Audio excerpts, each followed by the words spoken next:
just do a quick introduction, go around the room, introduce ourselves. Jay Benke, Street Department. Travis Shilinsky, Street Department, Local 1075 President. John Cochelle, Street Department.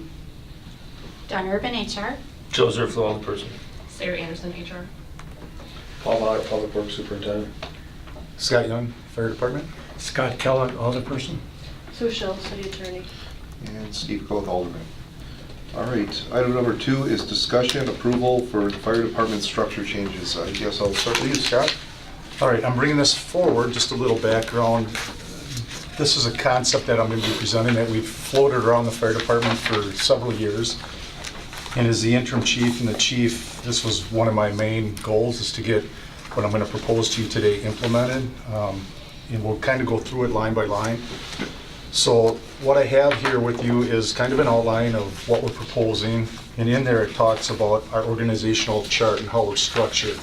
And what I'm looking at doing is distributing the workload more evenly. Currently we have the fire chief and one other management individual that's responsible right now for EMS. Traditionally in the past, that person has been responsible for EMS, fire inspections, fire training. It cannot be done by one person. It's physically impossible for one person to do that. So this is our current organizational chart, and what I have for you, and not to compare the bottom tiers, but Marshfield, Stevens Point, almost any department that you would look at that runs EMS transport services, how they're structured, almost every department has a fire chief and somebody in charge of EMS and somebody in charge of fire operations or fire inspections, fire building codes, fire training. As you see, Marshfield has it, Point has it. Point also has, their fire is, that individual is tasked just with fire training and fire certifications, and their fire marshal does their fire inspections and building codes. So I think that brings some perspective into what I'm asking for. So what we have right now, what I'm looking to do is create another 40-hour position. And in the end, it's kind of two-phased, and what I want to focus on today is phase 1, and maybe at a later time focus on phase 2. So how to fund this is what I'm proposing right now is we would create another 40-hour position, if you so would agree, and if that is approved, that person that was moved into the other 40-hour position, that slot would be left empty. And you'd see that on the second chart. What we would have then is a fire chief, a division chief of EMS, and a division chief of fire. One of those would be also the deputy chief. And we'd have 3 shifts, and the shifts would be 11, 11, and 10. So does that kind of make sense, or? I'm following you so far. Okay. So that, leaving that empty spot with a firefighter position would cover this year cover most of the wages of that position. We fall short a little bit as we get into later. But for the funding for 2019, we are running short 3 firefighters right now. And we're going to be short till April 15th when we hire 2, and then we're going to be short 3 additional firefighters as we have 2 people retiring today. The savings that we've had from their wages and benefits would more than offset the cost of this position this year. Moving forward, and how we fund it moving forward is the 3 40-hour week people. We would count towards staffing during the day. We would backfill for their mandatory training, so we don't have to call in individuals. We are also looking at, we have an ODC individual that we pay approximately $8,000 a year. We would remove that position also and apply that $8,000 to this position. So I believe in the short-term perspective, running the tiers at 11, 11, and 10 would cover the cost of moving that individual from shift into a 40-hour position. So that's kind of the first proposal of my reorganizational request. The second part is renaming the captains and shift commanders battalion chiefs. and there is no cost associated with that name change from a captain shift commander to a battalion chief. Division chief isn't, traditionally division deputy chiefs are responsible for an area of operation. Battalion chiefs would be responsible for personnel or the shift that they run, and they would be management positions. So that's part of the reorg. Is that kind of clear yet, or? Still tracking. All right. What we have now currently in our organization is we have what we call a primary relief officer and a secondary relief officer. And as we discuss this, renaming the relief officers would have to get approval from the union, as it's a union position. What we would take is the primary relief officer and move them to a second lieutenant. And the second lieutenant would be equal rank to the lieutenant. They'd get the lieutenant's pay, and I have a job description written out for them. The two lieutenants would never be stationed together, but the second lieutenant steps up to cover one of the officer openings when either the lieutenant or the future battalion chief is off. And in there I kind of have some of what their job duties are. How that's going to be paid for is right now a relief officer gets a step-up pay every day that they're working. So it's approximately 100 days a year they're getting step-up pay. So the other 30 days a year, it's an insignificant cost. I have about $350 to $500 per relief officer. So the overall cost of making the primary relief officer second lieutenants is minimal. It's $1,000 or $1,500. So that's not that big of a deal.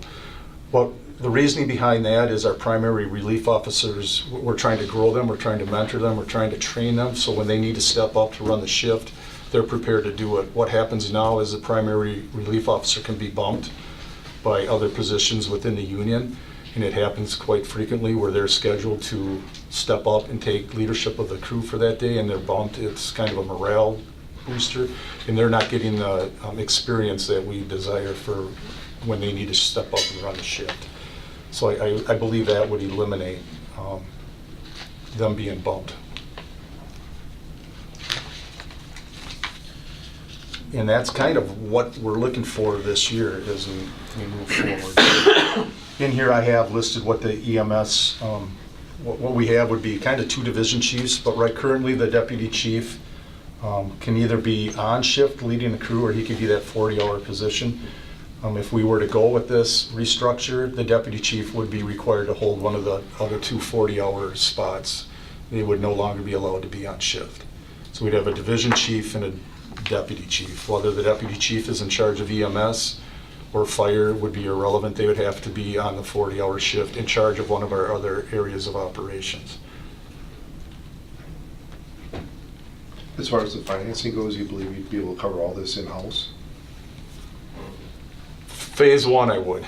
So, and I want to be clear and upfront with this, so when we move on, as we go to my final version, I was waiting for numbers for Tim, and as we move to that, we can discuss that in a bit here.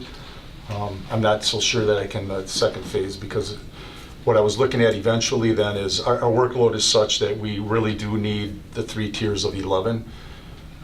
What I was looking at is when our administrative assistant retired, that we'd leave that position vacant, and then we'd come back and fill the tier that was sitting at 10 and bring all through 3 shifts, 11, 11, and 11. I got the numbers from Tim yesterday. My budget showed her is coming out of my budget at $44,000.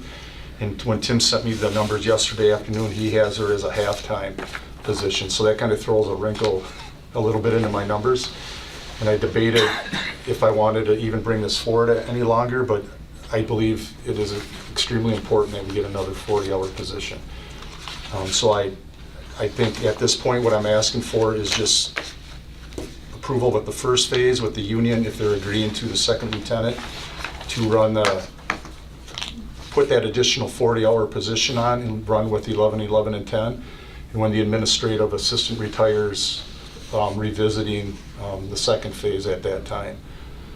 What I believe now it's more important than ever. We are short 5 positions. We have another retirement in July, early July, and we had a new hire last October. Each shift is going to have a minimum of 2 probationary firefighters, and one shift will have 3. And right now, how we're doing inspections is through the shifts, and I believe their time is better spent, and it's critical that we have them training.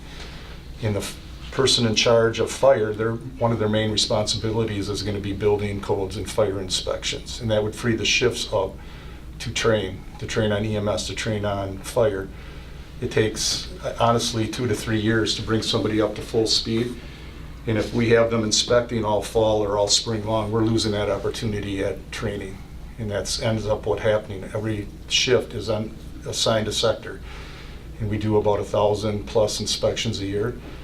And Jason and I can't do them all, so the shifts end up doing the majority of them. So I think in the short term, this really helps, in the short term, training our new probationary firefighters over the next 2 to 3 years. All right. Is there any questions or comments? Yeah, I just got a couple.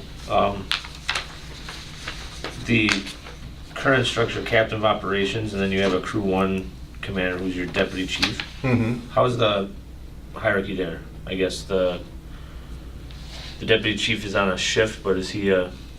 He is actually rank-wise higher than the captain of operations. Okay. The deputy chief is the number 2 in command. Okay. And he's working the 1-on 2-off schedule. Yes. And Bob, this is coming, we were actually looking at doing this later in this year as part of the budget process for next year, but Bob is leaving for Wausau. Today is his last day, and I thought if we got to fill a deputy chief position, this is the time to bring this proposal forward. We should look at it right now, because as you go to the next proposal, the deputy chief would be required to hold one of the 40-hour positions. The battalion chiefs could then focus on running a crew instead of being the second in command and trying to run a shift. So that would be eliminated under this proposal. The battalion chiefs are renaming the battalion chiefs captain to battalion chiefs. There is some implications in the conferences, especially the NFA, when you send in your application and you're listed a captain or a shift commander. Battalion chief, believe it or not, holds more weight when they're analyzing to accept you into classes out at the National Fire Academy or some in-state training opportunities. The battalion chief just carries more weight behind it, and it's given more preference over a captain. Captain in a lot of organizations are in the union yet. And as you're moving up and going to these management classes in the NFA and in-state, some of these mandatory or training certifications, we know the captain has hurt us in the past by labeling our management as captains. I guess I'd like to add to that, if you would move to battalion, it's always easier when we do any kind of salary study or try to go over market data if we're using an industry standard for those job titles, and so that would also help us make sure that we're receiving accurate information. Any other questions for Scott? I would be comfortable making a motion to accept phase 1 of the fire department reorganization as presented by the fire chief. We review phase 2 when that time comes up. One second. Right, And then we do need, for the second lieutenant portion of it, We'd have to negotiate this and the impact of it with the union, but from what... I have been in contact with them and they're aware of it, and so I don't believe there'll be any issues on that end, but just to be upfront, maybe it could be contingent on, well, that shouldn't hold it out. I mean, should I put that in the motion to continue on union negotiation? Right. Okay. I mean, I guess, right. Oh. That part of it probably won't be finalized until we have agreement with them on that. But Okay. I would think that's probably, I mean, that you can go forward with the rest of it and then assume that's going to be okay, and then just finalize once we have an agreement with them. I'd like to amend the motion to include the agreement with the union. If you're still want to second that, Joe? Okay. We have a motion and second on the floor. Is there any further discussion? I'd just like to add, I guess, add my opinion of the structure, having not a great knowledge, obviously, of fire department operations, but I think what the chief is proposing, in my opinion, is a necessary and common sense structure.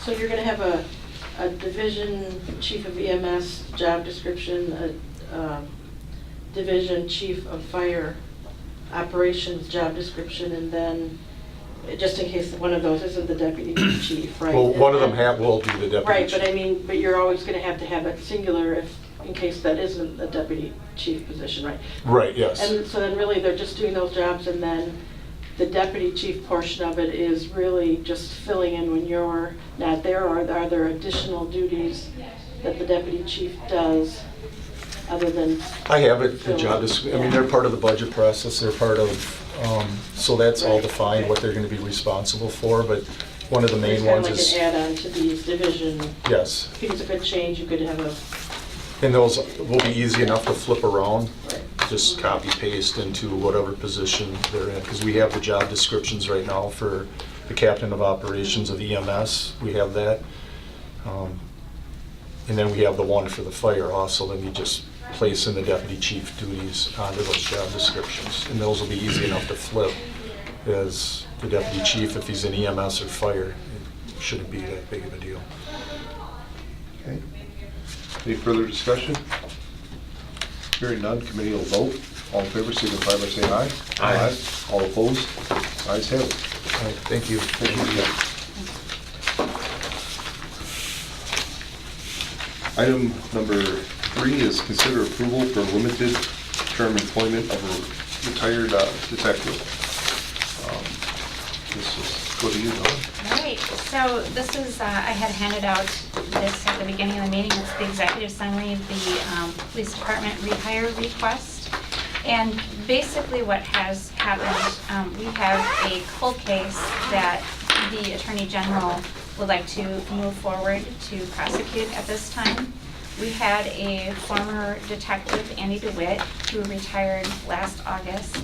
Andy was the lead detective on this particular case since 2012.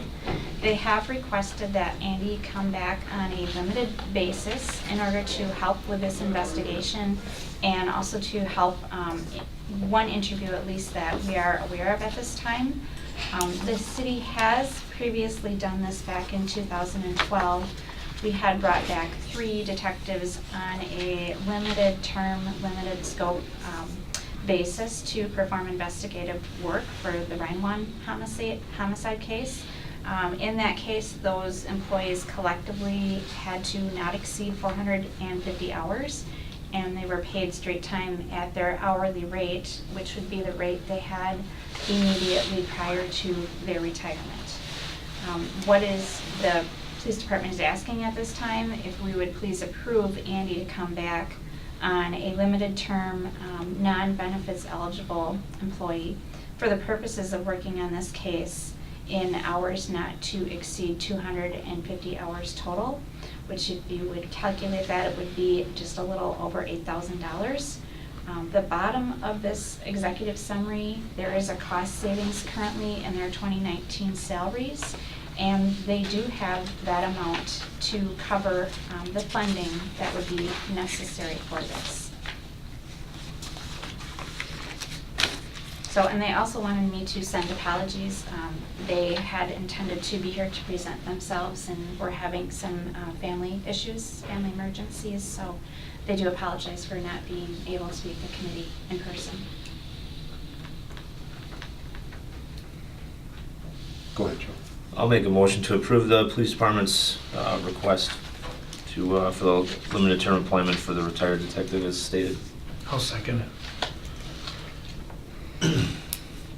We have a motion and second on the floor. Any further discussion from anyone in the room? I think the one thing we mentioned in the event that, we had asked about DOJ and reimbursement, and I think Lieutenant Berger said that wasn't possible, but just in the event that there were funds available for reimbursement from the state, Department of Justice, or like if they were to receive witness, he was received witness fees or mileage or anything, that then that would be offset from his pay, kind of like if he was on jury duty or something, or, and that's generally how that would work, so I guess we'd request that that be So there's included. kind of like, not like a double dip type of thing? Well, right, exactly, double dip plus in the event that, you know, just leaving that open to, that we might request reimbursement if possible for these fees from DOJ. Would you be amicable to? Well, there is nothing we're asking for right now, right? Do we need to? what Well, does the we're motion need to- saying we're gonna pay him all these fees, and I guess what I'm saying is perhaps if, since it's the state's case, that they might reimburse. Well, us yeah, for of those- course, I'd amend the Yeah, motion to for those reflect that, payments. yeah. And then additionally, if he does receive payments for his work, Oh, right. that, then he reimburse us, or that offset be made. Does that have to be in the motion? I wouldn't think so, but I'll amend it to reflect that, certainly. Okay, yeah, I guess I just think it's clear that Oh, yeah. it's Sure. laid out there. So then the motion will be to rehire the PD detective on limited term, and then the city will be reimbursed anything that's given from the state, correct? I guess if Right, that happens. Yeah, that we could seek reimbursement. Okay. And you're still good with the second on that, Scott? Yeah. All right. Motion, go ahead. Well, just, I guess before the vote, I mean, I think as a municipality, I mean, this is one of the functions of our police department, and I think this is like our duty to do. I don't, did you have, Yeah, no. did you Well, have an I think we opinion have either way? current or- detectives that. Sure. That, you know, handle cases and generally take over when people retire, and This obviously, though, he had a great deal of involvement, I would, yeah. which I would was a assume. reason for the request, so that's my opinion. But I appreciate Sue's. Motion and second. Any other further discussion? Hearing none, committee will vote. All in favor signify by saying aye. Aye. Aye. All opposed? Ayes have it. Next is discussion, approval for proposed changes to the city's current retirement practice for employees to provide advance notice for their retirement date. I guess for anyone that's been attending the last couple of meetings, this is the third time that we've hashed this out. And I would like to simplify it, I guess, by saying that I believe this could be addressed in an overall termination policy where we would request notice for retirement, or even notice for those employees who are terming employment and accepting alternate employment. And I think that 30 days is reasonable, so if you're going to retire, I think a 30-day notice would be reasonable, and we could have this as part of an overall termination policy. I would also suggest that we allow employees, after they give their notice, to use those floating holidays and those personal days. You know, it's 2 floating holidays, and depending, DPW is either 3 personal days or non-union is 5 personal days. But I do think that, you know, if you give your notice and you give that 30-day notice and you have those days out there, I think that it would be fair to allow employees to use those days. And most employers, where I had been previously, do have a termination policy that addresses timeframes for giving notice. And I think that maybe we had made this a little bit more complex than it maybe would need to be in other sessions. And I think part of it too, maybe we just need to actually clearly state in writing what would be our expectation as we go forward. I think it sounds reasonable. Scott? Yeah, that's why I wanted it to be postponed. We had so many discussions back and forth. We did. This clarifies it and succinct, and you don't have money in the waters and so forth.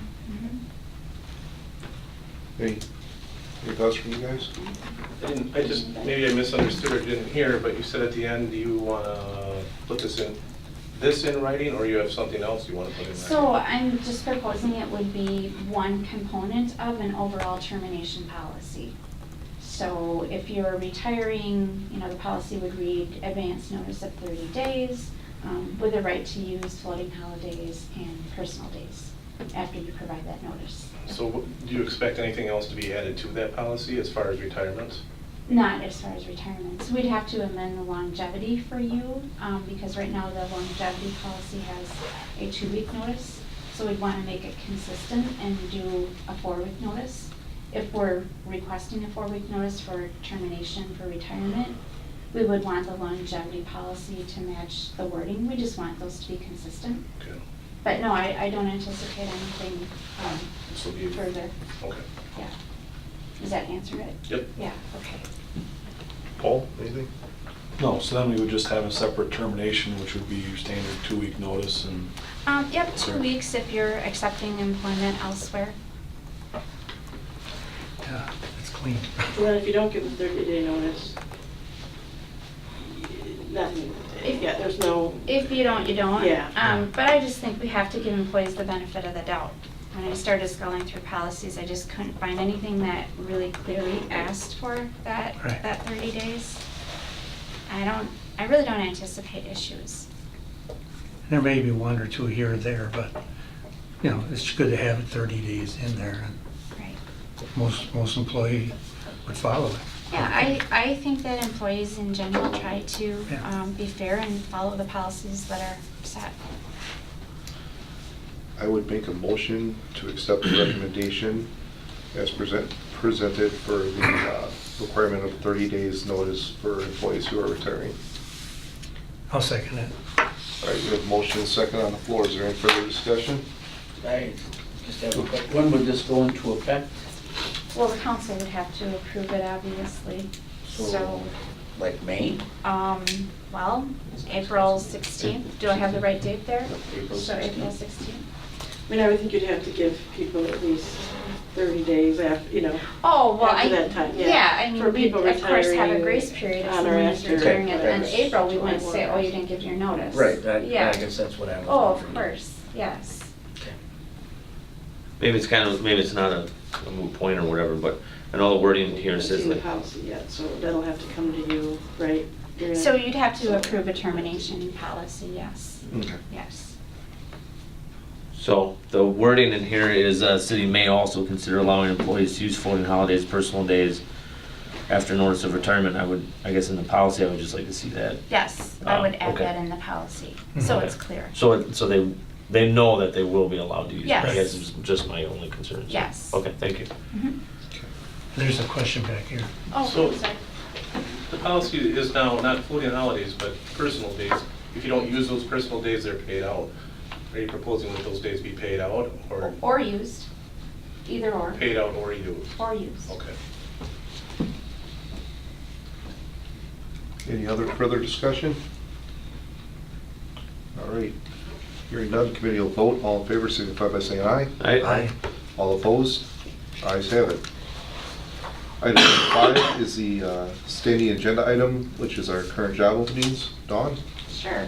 So if you're following along on the agenda, we do have one other position that I had actually drafted this first and now it's open. So we also are looking for a bulldoze operator. Our streets department is looking for that position. It's open.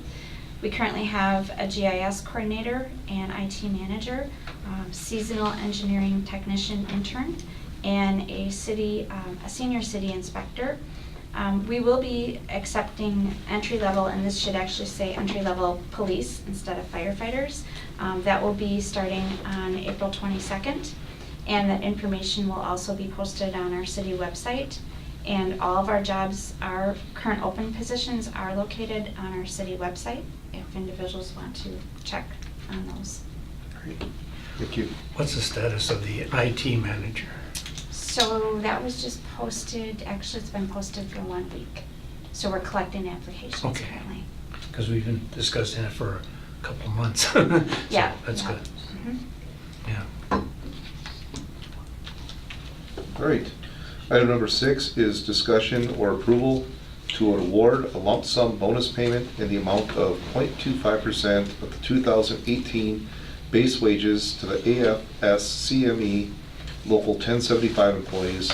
These employees were limited by state law to a 2.25% CPI wage increase for 2019. Non-union employees received a 2.5% wage increase. Dawn? So I'm going to direct your attention to the last exhibit on the packet, and this is a letter from the President, Local 1075, by President Travis Shalinski, and it is a written request, just exactly what you said, to pay out that 0.25% to DPW, and in the form of a lump sum. And Travis is here, so I'm going to ask him if he has, would you like to say anything? You did a very good job putting that in. With same thing that we've been doing yearly since Act 10 came through. So it's cities' hands are tied with being able to bargain up to the cost of living increase. Although non-union gets higher percentage, we usually come in with the lump sum to even us out for the year. Joe, Scott? I have no problem with that. All right, I will make a motion to approve the lump sum bonus payment in the amount of 0.25% of the 2018 base wages for the AFS CME Local 1075 employees. Second. We have a motion and second. Any other further discussion? Hearing none, committee will vote. All in favor signify by saying aye. Aye. All opposed? Ayes have it. Well, in open session, the committee will vote to go into closed session under section 19.85, para 1, para E of the Wisconsin State Statutes, which reads deliberating or negotiating, purchasing of public properties, the investing of public funds, or conducting other specified business whenever competitive or bargaining reasons required in closed session. Para A, in closed session, the committee will discuss ongoing negotiations, strategies, and parameters regarding successful labor agreements with the IAFF Local 425 and Wisconsin Rapids Professional Police Association. I will make a motion to go into closed session. I'll second it. Roll call vote. Alderperson Zerflu. Aye. Aye. Aye. We will go into closed session. We're on air again. Item number 8, in open session, the committee may discuss and ratify successor labor agreements with the WRPPA and/or IAFF Local 425. We're still waiting on fire, but I will make a motion to approve the tentative agreement with the WRPPA. I'll second it. We have a motion and a second on the floor. Is there any further discussion? Hearing none, committee will vote. All in favor, signify by saying aye. Aye. All opposed? Ayes have it. Our next item is to set the next meeting date, and what I'm kind of thinking of doing is just going ahead and setting one. And then after the reorganizational meeting on the 16th, if whoever the new chairman of the committee may be doesn't like that, I mean, they may certainly change the date. We did bring this up in property finance, and what we were gonna, I thought what we were gonna ask the city attorney and the clerk to do is have a separate agenda item on the full council agenda just to set the meeting dates. I don't know if that's something we'd be interested in though, or. You know what, maybe that's probably I think that's probably the best way to go, is because that way then the new chairman can set those dates.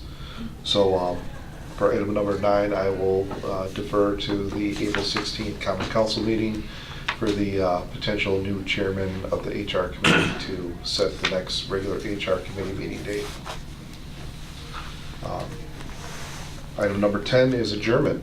So moved. All right, we have a motion and a second. Any further discussion? All in favor signify by saying aye. Aye. All opposed? Ayes have it. We stand adjourned at 2 p.m.